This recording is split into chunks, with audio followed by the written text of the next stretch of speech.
घरातून बाई आपलं सामान बांधून जायला निघाली बॅग घेऊन, तर तिला थांबायला नको? पण अगं तसंच काहीतरी कारण झालं असेल, त्याशिवाय काय ते इतके चिडणार नाहीत तिच्यावर. आणि मुळातच ना कुठलंही कारण असलं तरीही ते इतके चिडणाऱ्यांपैकी नाहीच आहेत मुळी. काय कारण झालं असेल कुणास ठाऊक. पण अरे आम्ही कसं विचारणार ना, त्या जे सांगतील त्याच्यावरच विश्वास ठेवणार की नाही आम्ही. आई अगं भांडणं हे कुठल्याही मॅरिड कपल मध्ये होतातच. अरे हो ते खरं आहे, पण मला बाई धक्का बसला. जान्हवी ये ना. श्री तुझा चहा झाला पिऊन? हो घेऊन जा. हो जा जा. तू चहा घेणार आहेस? आणते लगेच. हा आले श्री.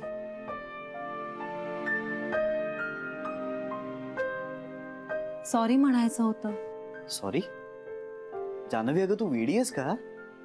हे तुझं घर आहे आणि तुझी आई तुझ्या घरी राहायला आली तर त्याबद्दल तू मला सॉरी का म्हणतेस? अगं जान्हवी तुझी आई ही माझ्या आईसारखीच आहे ना? नाही श्रीरंग, माझी आई तुमच्या आईसारखी नाहीये. जान्हवी असं कंपॅरिझन नको करू सगळं, त्यानं काहीच हाती लागणार नाही. पण तरी तिने असं कुणालाही न सांगता कुणालाही न विचारता असं अचानक इथे येणं बरोबर नाहीये. हे बघ अगं त्या परिस्थितीत त्यांना दुसरं काही सुचलं नसेल आणि त्या दुसरीकडे कुठे नाही आपल्याच घरी आल्यात ना, मग काय बिघडलं त्यात? नाही पण तरी आय एम सॉरी. मी बोलणार आहे तिच्याशी. कशाबद्दल? बाबांना. बाबा बाबा असं म्हणत होते की तिला लवकर घरी पाठव. घ्या म्हणजे राग निवळलाय की त्यांचा? बघितलंस का तू, हे असं असतं मॅरिड कपल्सचं. एकाचा राग निवळला ना की लगेच भांडण मिटतं. ऐक माझं, तू काहीही टेन्शन घेऊ नकोस, सगळी परिस्थिती नीट होणार आहे आता. अगं खरंच सांगतोय मी, असं का बघतेस? तुम्हाला माहितीये त्यांचं भांडण झालंय ते?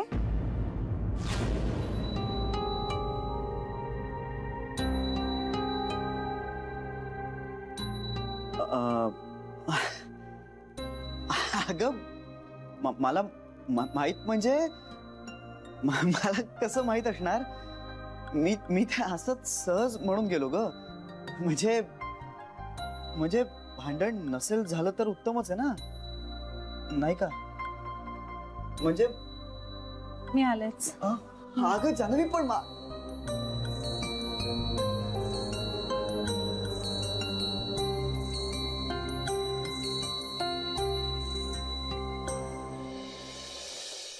आई अगं तू अशी बॅग उचलून सरळ निघून कशी आलीस? मग काय करायला हवं होतं? अगं निदान एक फोन करायचास ना मला. त्याने काय झालं असतं? हे सगळं इतकं टोकाला गेलं नसतं. मी नव्हतंच नेलं, तुझ्या बाबांनी घराबाहेर काढलं मला आणि डोळ्यासमोर फक्त तूच आलीस म्हणून इथे आले मी. तुला बाबांनी घराबाहेर काढलं नव्हतं. तुला काय माहित? आई मी घरी जाऊन आले. तरीच मी म्हणते, आल्यापासून तू माझ्याशी अशी का वागतेस? ते ह्यानी कान फुंकले असतील ना तुझे. माझा सावत्रपणा मध्ये आणला असेल. बाई ग, तो सावत्रपणा काही पाठ सोडत नाहीये माझा. अगं जानू, तुझे बाबा मला घराच्या बाहेर काढायला निघाले होते. जानू अगं, जीव द्यायची वेळ आली माझ्यावर, तरी देखील तुला तुझ्या बाबांचाच पुळका. आई तू जरा हळू बोलशील का? का हळू का बोल? ओरडून बोलल्याशिवाय तुझा विश्वासच बसणार नाही ना ग. हाताला धरून बाहेर काढण्याची वाट पाहायला हवी होती का ग? आई वडिलांनी वाटोळं केलं ग माझ्या आयुष्याचं. दुसरेपणावर दिली आणि स्वतः गेले मरून. आणि नवरा आता घराच्या बाहेर काढायला निघालेला आहे. कुठे जायचं ग मी? सांग ना, कुठे जायचं मी? आई तू जरा हळू बोलशील, सगळ्यांना ऐकू जाईल ग. हळू बोल ना. का हळू का बोल? कळू दे ना सगळ्यांना. तुझ्या घरातल्यांना पण कळू दे माझी काय किंमत आहे ती तिकडे. की ते नवरा घराबाहेर काढायला निघालाय आणि मुलगी ही त्याचीच बाजू घेऊन मलाच बोलतेय.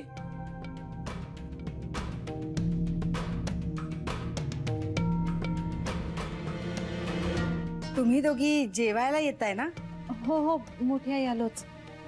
नमस्कार शशिकला ताई, तुम्ही आलात ते आत्ताच कळलं. कशा आहात? आई मोठी आई काहीतरी विचारतायत अगं तुला.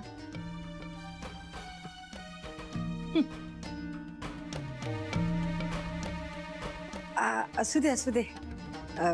उगाच तुम्हा मायलेकींच्या गप्पांमध्ये आले. तुम्हाला डिस्टर्ब नाही ना केलं? बोलण्याने काही होत नाही हो डिस्टर्ब. माझं सगळं आयुष्यात झालंय डिस्टर्ब. तुमच्या बोलण्याने काय होणार आहे का ते डिस्टर्ब?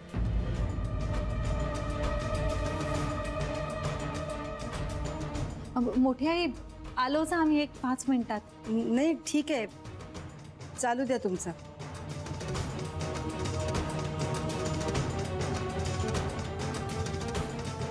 आई प्लीज, तू आपल्या घरचे प्रॉब्लेम ह्यांच्यासमोर नको आणूस. हे बघ, आपण काहीतरी सोल्युशन काढूया, पण माझ्या सासरच्या माणसांसमोर माझ्या माहेरची किंमत कमी होईल असं काहीच वागू नकोस आई, प्लीज प्लीज.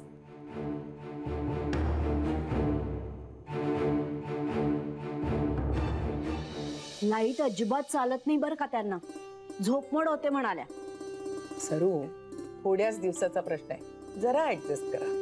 आई, मी त्यांच्याशी खूप चांगलं वागण्याचा प्रयत्न करीन. या घरात त्यांना सहनही करीन, पण माझ्या खोलीत नको ना. अगं असे काय करताय तुम्ही? लाडावलात हं सगळ्या. जरा ऍडजस्टमेंटची सवय नाही म्हणजे काय? हे बघ, आपण सुनेला ऍक्सेप्ट करतो म्हणजे तिच्या कुटुंबालाही ऍक्सेप्ट करतो. जसं आहे तसं ते तिचं कुटुंब आहे. जरा दुसऱ्याशी जुळवून घेता येत नाही म्हणजे काय? कमाल आहे. अगं पण आई, त्यांचा स्वभाव माहितीये ना तुला. त्यांच्याशी जुळवून घेणं सोपं आहे का? हळू बोल ना, येतच असतील त्या. बहिणी काय म्हणाला, येत आहेत का जेवायला? हा हो. काय झालं? आई मी व्यत्यय आणला का? म्हणजे डिस्टर्ब की डिस्टर्ब? दोन्ही नाही. डिस्टर्ब. डिस्टर्ब. हा तेच ना, डिस्टर्ब. हा ठीक आहे, ओके, पण डिस्टर्ब नक्कीच नाही. बघा, म्हणजे जान्हवीच्या आईला माझ्यापेक्षा कमी इंग्रजी येतं. इंदू, चुका काढू नकोस. नाही, मी त्यांना काहीच सांगितलं नाही, पण त्याच म्हणाल्या डिस्टर्ब. कठीण आहात तुम्ही. अगं पाहुणे आहेत त्या, कसं वागतो आपण पाहुण्यांची? आई पण त्या जान्हवीला ओरडत होत्या. का? असं मला वाटतंय, म्हणजे माझ्या कानावर आलं. काय काय आलं कानावर तुझ्या? नाही फारसं नाही, पण काहीतरी बिनसलं होतं. म्हणजे दार आतून बंदच होतं, पण मग नंतर रडण्याचा ओरडण्याचा आवाज ऐकू आला. मी जशी गेले ना तशी माझ्याकडे पाठ करूनच बसल्या, बोलल्याच नाहीत, बघितलं सुद्धा नाही. जान्हवीला इतकं आक्रोड वाटत होतं ना. ऑकवर्ड. हा तेच ते. बिचारी, कसा चेहरा झाला होता, वाईट वाटलं मला. ओ बहिणी, मोठमोठ्याने काय म्हणत होत्या ते सांगा ना.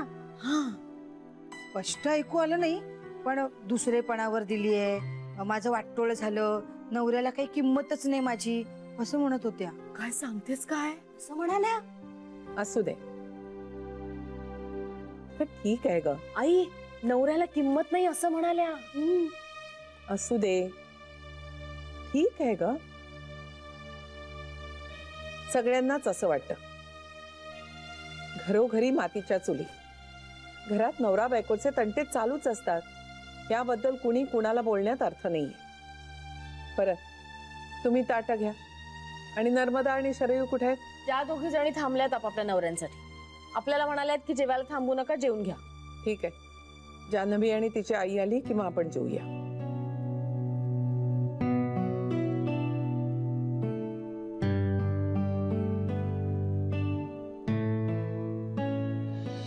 आता काही मी त्या घरात पुन्हा पाय ठेवायची नाही. आई अगं, असं करून कसं चालेल? का नाही चालणार? आणि कुणाला नाही चालणार? हेच हवं होतं ना त्यांना, हेच हवं होतं ना. माझ्याशी बोलायचं नाही, बोलले तरी तिरसटासारखं बोलायचं, मी केलेला चहा प्यायचा नाही. हा सगळा अपमान मी का म्हणून सहन करायचा रोजच्या रोज? मी बायको म्हणून कमी पडले का हे नवरा म्हणून कमी पडले? सांग ना. संसार चालवायला पैसा लागतो ग, तो ह्यानी कधी मिळवला नाही, मग मी तो साठवणार तरी कुठून? मी काही आता त्या घरात परत जायची नाही.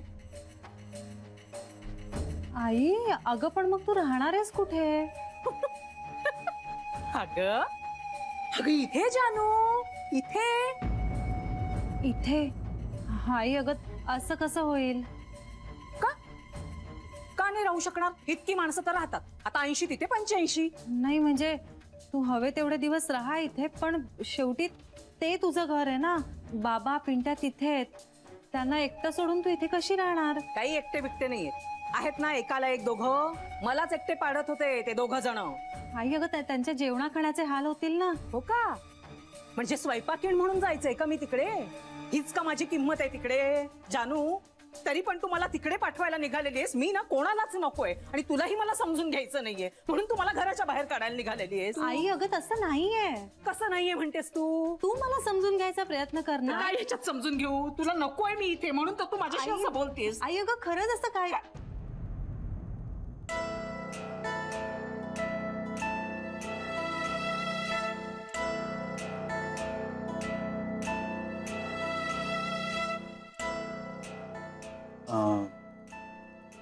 चला जेवायला खाली. बघितलं जावई बापू, बघितलं ना तुम्ही? तुमची बायको देखील मला आता इथून घरातून घालवायला निघालेली आहे हो नुसती. अहो आई, आई असं काहीही नाहीये. ती असं काही करणार नाहीये. ती फक्त बाबा आणि पिंट्याच्या काळजीपोटी हे बोलतीये. ऐका तुम्ही माझं, खाली जेवायला चला, सगळे थांबलेत. नाही नाही नाही, आपण बोलूया या विषयावर, पण नंतर सविस्तरपणे बोलू. हा? आणि काहीही काळजी करू नका, तुम्हाला घरातून कोणीही बाहेर काढत नाहीये. अगदी माझ्या पिंट्यासारखाच, पिंट्याच जण. चला शांत व्हा आणि डोळे पुसा आधी.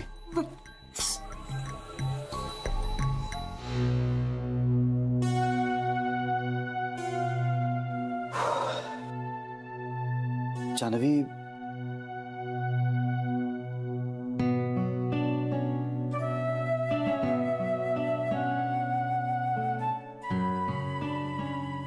जान्हवी, कधी कधी विषयाला पूर्णविराम द्यावा लागतो. चर्चेतून काही निष्पन्न होणार असेल तर ठीक आहे, अदरवाईज ना फक्त डोक्याचा ताण वाढतो. ऐक माझं, खाली चल, तूही 2 घास जेवून घे. हे बघ, पोटात अन्न गेलं ना की ताण निवळेल आणि मग सामंजस्याने बोलू शकू आपण. काळजी करू नकोस, आम्ही सगळे तुझ्या बरोबर होतो. आत्ता नाही, जेवण झाल्यानंतर बोलूया. चला, मला आता गोड हसून दाखव बरं.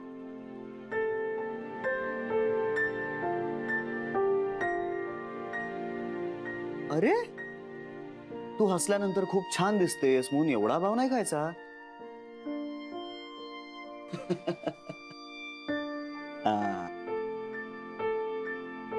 तो उजवीकडचा गाल थोडासा आणखीन एक अर्धा इंच उजवीकडे आणि डावीकडचा गाल एक पाव इंच डावीकडे गेला तर आणखीन छान दिसेल. चला, बायकोला आनंदी ठेवण्याचा पतिधर्म पार पाडण्यात मी यशस्वी झालेलो आहे. चल खाली ये, वाट बघतोय.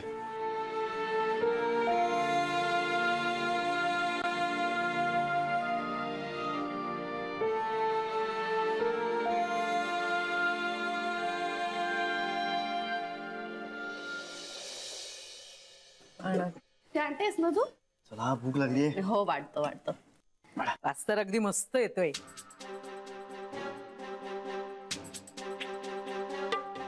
झाली का जेवणाची सगळी तयारी? हो. काय काय केलंय? काय काय केलंय? अगो बाई, गाजराची कोशिंबीर, दाण्याचा कुठेही घातलाय. मला ना खूप आवडते हो, खरंच. पण मला मेलं ना गाजर किसायलाच जमत नाही. कंबर, दुसरं काय?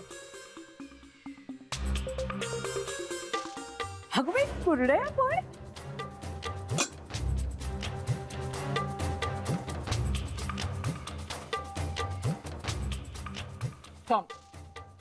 पण मी आले म्हणून एवढं सगळं नको करायला.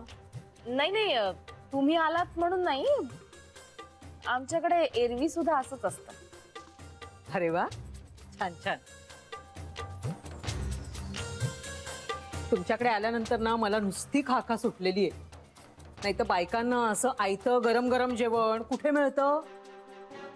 माझं तर खरं सांगणंच आहे की प्रत्येक बाईने कधीतरी दुसऱ्यांच्या घरी जाऊन राहायलाच हवं.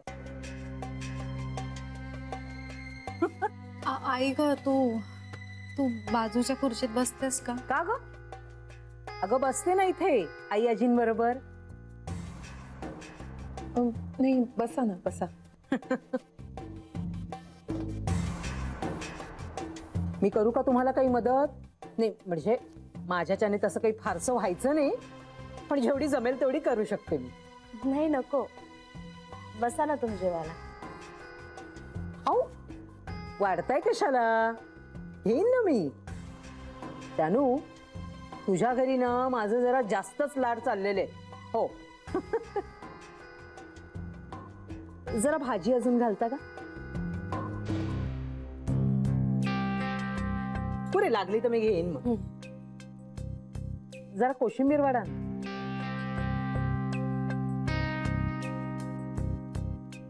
कुरडया?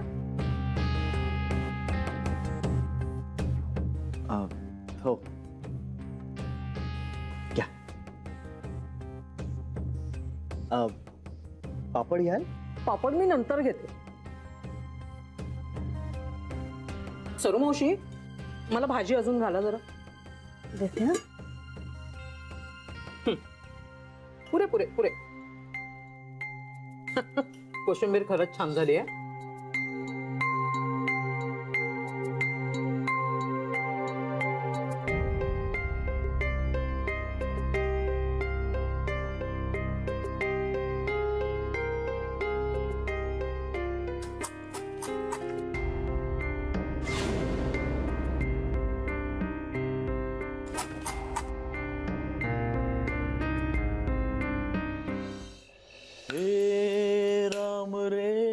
सबसे बड़ा तेरा नाम. ए शेरा शरा शेर वाली. काय चाललंय तुमचं? हे काय टिपऱ्या दांडिया म्हणजे? दोन्ही भाषेत सांगितलं आता. टिपऱ्या दांडिया. अहो तसं नाही हो. हे काय आहे? हे खेळायचंय आपण सगळ्यांनी या वर्षी. हे काय आपण? येस, आपण खेळायचंय नवरात्रात दांडिया. बेबी वंश, सरू, नर्मदा वहिनी आणि इंदू वहिनी आणि मी दांडिया खेळतोय. कसं दिसेल ते? आणि खेळताना ना आमची अंग काळी निळी पडतील बहुतेक. काय दांडपट्टा खेळायला खेळायचं नसतं ते. त्यात एक वेगळी मजा असते शरा. नाही, मी नाही खेळणार. मला वाटलंच एक वेळ ना त्या सगळ्या हो म्हणतील, पण तू पहिली नकार घंटा लावणार. असं नाही हो, पण आता काय वय आहे का आपलं दांडिया खेळायचं? याच वयात करायची असते मजा.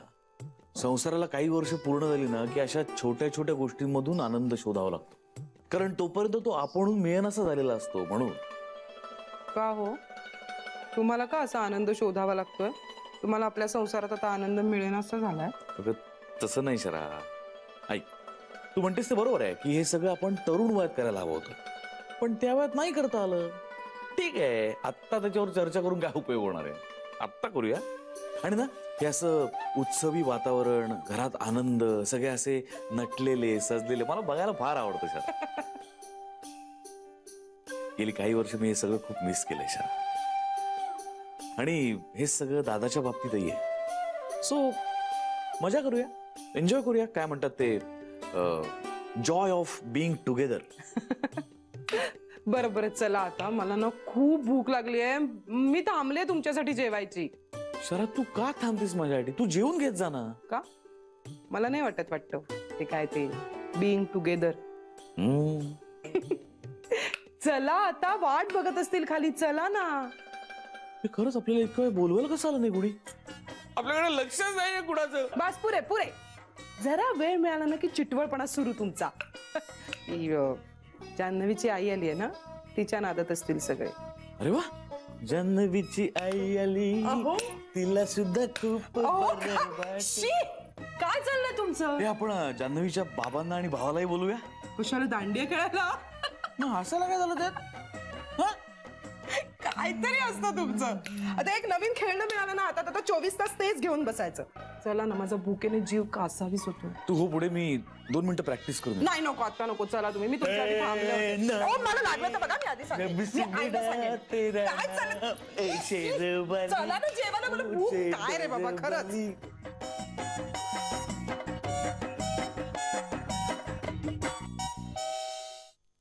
आईची काय झालं ग? तुमच्याकडे काही औषध वगैरे आहे का हो? माझं डोकं खूप दुखतंय. का ग, काय झालं? माहित नाही, मी ना एरवी औषध नाही घेत खरं, पण ना आज खूप त्रास होतोय. फार बरं वाटत नसेल तर डॉक्टरशी बोलतेस का? नाही नाही, एवढं काही नाही, पण डोकं कलकलतंय खूप. बस इथे. माझ्याकडे ना एक रामबाण उपाय आहे. विको नारायणी क्रीम. हे लावलंस ना की डोकेदुखी आत्ता पळेल तुझी.